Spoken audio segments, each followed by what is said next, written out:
नमस्कार, बहुत स्वागत है आपका। पीटीसी न्यूज आप देख रहे हैं, आपके साथ मैं श्वेता राजपूत। इस खास बुलेटिन में हरियाणा की खबरों से आपको हम रूबरू करवाएंगे, लेकिन सबसे पहले नजर हेडलाइंस पर। कुरुक्षेत्र में भव्य छठ पूजा महोत्सव का हुआ आयोजन। मुख्यमंत्री नैब सिंह सैनी कार्यक्रम में हुए शामिल। देश प्रदेश वासियों को छठ की दी बधाई। पंचकुला में डॉक्टर मंगल सेन जी की जयंती पर विशेष स्मृति कार्यक्रम का आयोजन। मुख्यमंत्री नैब सैनी कार्यक्रम में हुए शामिल। विधायक शक्ति रानी शर्मा, पूर्व विधानसभा अध्यक्ष भी रखे मौजूद।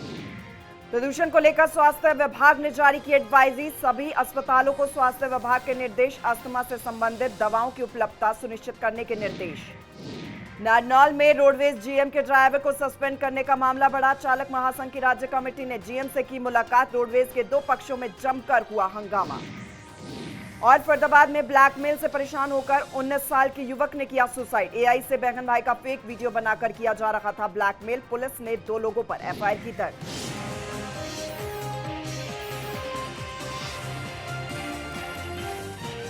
और चलिए खबरों में आगे बढ़ेंगे। कुरुक्षेत्र में छठ पूजा महोत्सव का आयोजन हुआ। मुख्यमंत्री नैब सिंह सैनी इस खास कार्यक्रम में शामिल हुए। क्या देश प्रदेश वासियों को छठ की बधाई दी है सीएम सैनी ने। सीएम ने कहा कि सूर्य की उपासना का छठ का त्योहार प्रतीक है। सरकार ने 4 करोड़ 48 लाख रुपए की लागत से घाट का निर्माण किया है।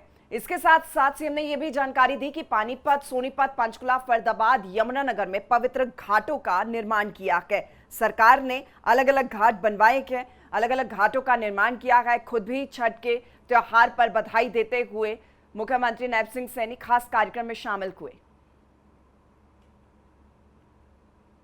छठ पूजा का संबंध हरियाणा से भी है। एक मान्यता के अनुसार पर्व की शुरुआत महाभारत काल में ये हुई थी। सबसे पहले सूर्य पुत्र कर्ण ने सूर्य देव की पूजा ये प्रारंभ की थी। बड़ी खुशी की बात है कि सूर्य देव की पूजा के लिए पंचकुला में भी एक भव्य घाट का निर्माण किया गया है। इसके अलावा दानवीर कर्ण की नगरी करनाल में भी सूर्य नारायण मंदिर के सामने पश्चिमी यमुना कैनाल पर 4 करोड़ 68 लाख रुपए की लागत से स्नान घाट का ये निर्माण किया गया है। और आज छठ के पर्व का समापन हुआ है। उगते सूर्य को श्रद्धालुओं ने अर्घ दिया और पूजा आराधना भी की गई है। हिसार रोड पर मेजर नेकर पर गंगा मैया की पूजा आराधना की है। सभी श्रद्धालु भक्ति भाव और श्रद्धा से छठ का पर्व मनाते हैं। पूर्व सांसद सुनीता दुग्गल ने भी पूजा स्थल पर पहुंचकर पूजा आराधना की है। श्रद्धालुओं ने कहा कि जो भी मन्नत मांगते हैं वो पूरी जरूर होती है।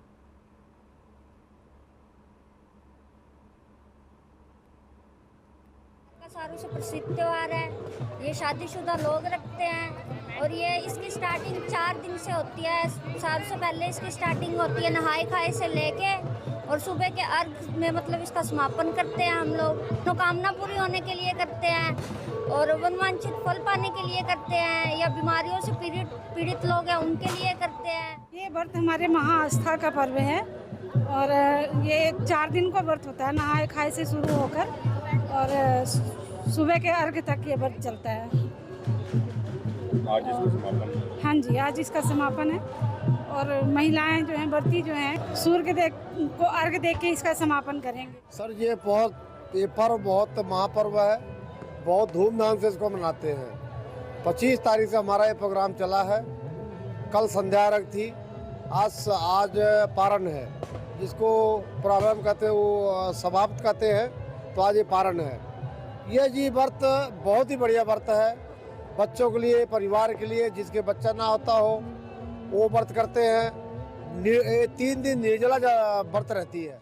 मैं आपके माध्यम से सभी को बहुत बहुत बधाई और बहुत बहुत शुभकामनाएं देती हूँ। लोक आस्था का जो ये पर्व है, हर्ष और उल्लास का, इसमें आप देखिए कि धैर्य, संयम, उल्लास, ये सब कुछ जो है इसका मिश्रण है।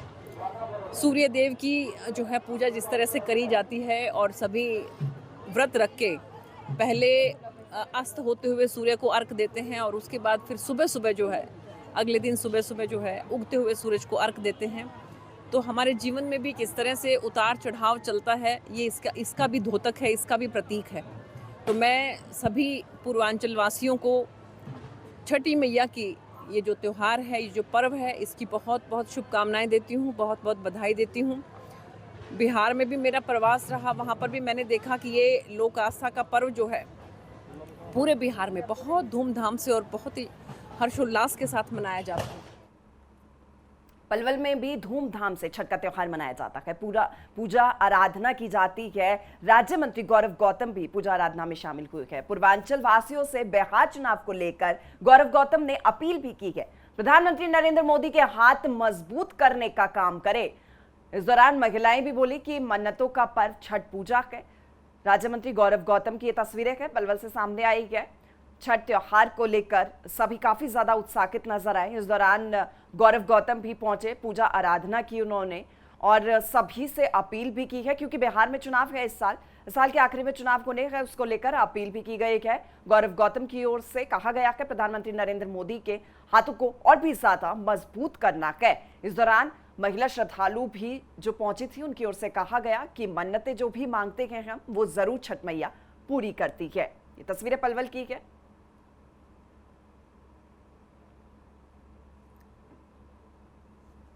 3 दिन का एक व्रत होता है। पहला दिन नहा का होता है, दिन हम घिया की सब्जी और चने की दाल खाते हैं। अगले दिन उपवास होता है। फिर हम शाम के गुड़ के खीर बनाते हैं और रोटी खाते हैं, फल खाते हैं। अगले दिन पूरा उपवास रहता है। शाम को उगते सूरज को अर्घ देते हैं और फिर अगले दिन सुबह उगते हुए सूरज को अर्घ देते हैं। छठ मैया का ये पर्व देश और दुनिया में बड़े धूमधाम से मनाया जाता है। अब तो ये पर्व देश के हर कोने में पूरी आस्था के साथ हमारी माताएं बहनें 3 दिन का उपवास रखती है और छठी मैया से कामना करती है कि सब सुखी रहे, समृद्ध रहे, शांति से रहे, स्वार्थ से रहे। बहुत पवित्र ये त्योहार, मैं शुभकामनाएं देता हूँ। पूर्वांचल के लोग ही नहीं, बिहार और उत्तर प्रदेश के लोग ही नहीं, अब देश के हर कोने के लोग इसमें अब हिस्सा लेते हैं और छठी मैया का आशीर्वाद लेते हैं। और सुरेंद्र सावंत हमारे संवाददाता हमारे साथ जुड़ चुके हैं। छठ का त्योहार क्योंकि बेहद ही उत्साह के साथ हर श्रद्धालु मनाता है, जान लेते हैं उनसे। सुरेंद्र, क्योंकि बहुत ज्यादा उत्साह होता है श्रद्धालुओं में, छठ के त्योहार पर इस बार क्या कुछ खास देखने को मिला?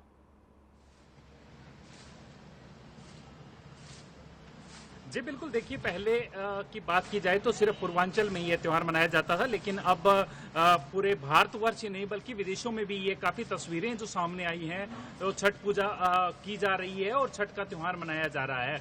आज सिरसा की बात करें तो सिरसा के घाट के अंदर पिछले 3 दिन से लगातार वहां पर सजावट का कार्य चल रहा था और वहां पर सुरक्षा के भी पूरे प्रबंध किए गए थे। आज बीती रात को जिस तरीके से सूर्यास्त होने से पहले सूर्य को अर्घ दी गई और आज सुबह प्रातःकालीन जिस तरीके से लगभग 7 बजे सूर्य उदय हुआ, तो जितने भी वहां पर लोग मौजूद थे, सैकड़ों की तादाद में, जिस तरीके से तस्वीरों में दिखाया भी जा रहा है कि उन्होंने अपने इष्ट को याद किया और उसके बाद छठ माता की पूजा की और उसके बाद सूर्योदय को अर्घ देने के बाद अपना व्रत खोला और उसके बाद एक दूसरे को बधाइयां दी। इस मौके पर जिस तरीके से राजनीतिक लोग भी वहां मौजूद थे और स्थानीय जिस तरीके से या फिर आम लोगों, सभी में काफी ज्यादा उत्साह देखने को मिला। सुरेंद्र, ठीक है, बहुत शुक्रिया, आपने जानकारी दी। खबरों में आगे बढ़ेंगे। सोनीपत में शहीद दादा कुशाल सिंह जी के शहीदी दिवस पर खास कार्यक्रम का आयोजन होगा। भूमि पूजन समारोह का भी आयोजन किया जाएगा। बीजेपी के प्रदेश अध्यक्ष मोहनलाल बड़ौली इसमें शामिल होंगे। बीजेपी के कई मंत्री, नेता और कार्यकर्ता भी इसमें शामिल होंगे।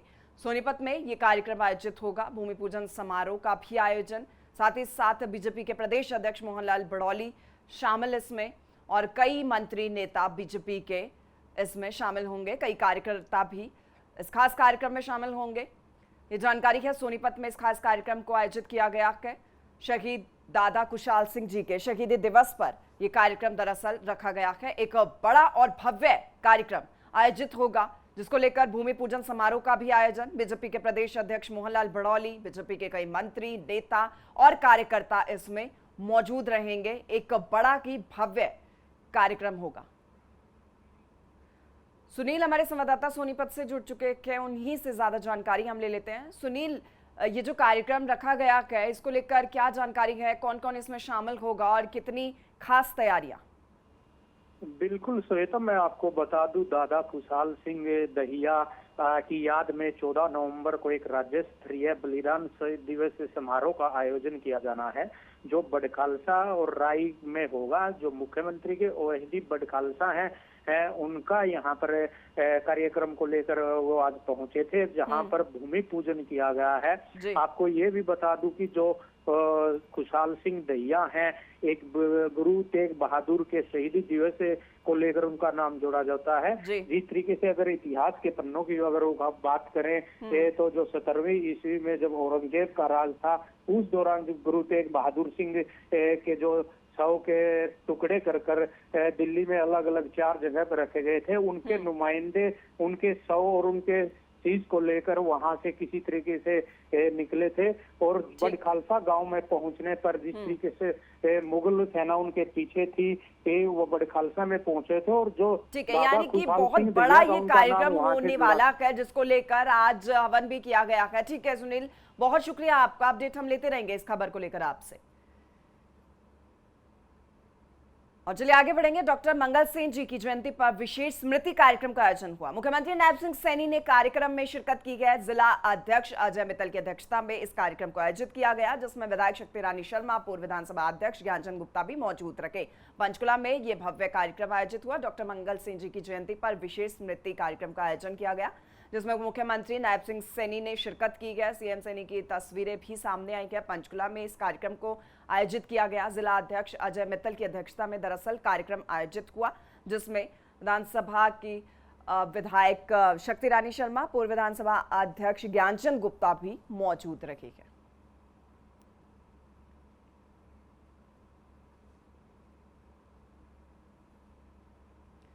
बात अब जींद की भी कर लेते हैं, क्योंकि प्रदूषण को लेकर स्वास्थ्य विभाग ने अब एक नई एडवाइजरी जारी कर दी है। सभी अस्पतालों को स्वास्थ्य विभाग के निर्देश जारी हुए हैं और खास तौर पर इसमें कहा गया है कि अस्थमा से संबंधित दवाओं की उपलब्धता सुनिश्चित की जाए। केंद्रीय प्रदूषण नियंत्रण बोर्ड की टीम अब निरीक्षण भी कर रही है। पराली जलाने पर चालान भी किए गए हैं, अधिकारी की ओर से जानकारी दी गई है। साथ ही साथ डॉक्टर ने एहतियात बरतने की सलाह भी दी है, क्योंकि प्रदूषण का लेवल बढ़ रहा है और इसके चलते ही एहतियात बरतने की सलाह दी जा रही है।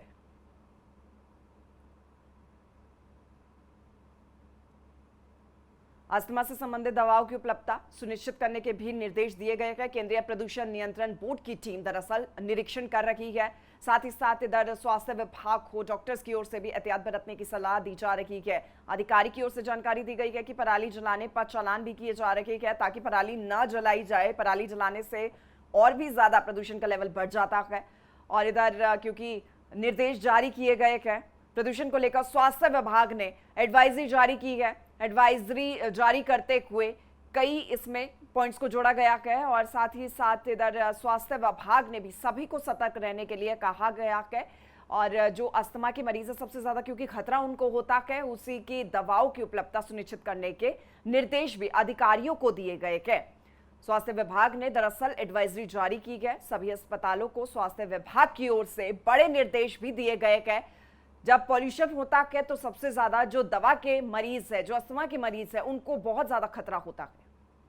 बात अब नारनौल की भी कर लेते हैं, क्योंकि एक मुद्दा है जो बेहद ही गर्माता हुआ नजर आ रहा है। रोडवेज के जीएम के ड्राइवर को सस्पेंड करने का मामला अब तूल पकड़ता जा रहा है। चालक महासंघ का राज्य कमेटी की ओर से जीएम से मुलाकात की गई है। रोडवेज के दो पक्षों में जीएम के सामने जमकर बवाल हुआ है, हंगामा हुआ है। जीएम ने दोनों पक्षों को समझाकर हालांकि शांत जरूर करवाया गया। इधर चालक और क्लर्क के बीच ड्यूटी लगाने पर दरअसल विवाद हुआ था। ड्यूटी क्लर्क ने जीएम देवदत्त से शिकायत भी की थी। जीएम ने देवेंद्र को सस्पेंड करने का आदेश जारी किया था। अब इस पूरे मामले को लेकर हंगामा हो रहा है, तूल ये मामला पकड़ता जा रहा है। दरअसल ड्राइवर को सस्पेंड कर दिया गया था। ड्यूटी लगाने को लेकर चालक और क्लर्क के बीच में एक विवाद खड़ा हुआ था, जिसके बाद जीएम को शिकायत कर दी गई क्लर्क की ओर से और इधर ड्राइवर को सस्पेंड कर दिया गया। ये तस्वीरें सामने आई है जब मिलने के लिए पहुंचे थे रोडवेज जीएम के ड्राइवर को। दरअसल सस्पेंड करने के मामले में ही ये अपडेट है। चालक महासंघ की राज्य कमेटी ने जीएम से मुलाकात की है। जीएम से मुलाकात करने जब पहुंचे तो दोनों पक्षों के बीच में ही हंगामा देखने को मिला। रोडवेज के दो पक्ष आपस में जीएम के सामने ही जमकर लड़ते झगड़ते हुए नजर आए। जीएम ने दोनों पक्षों को हालांकि समझाया जरूर।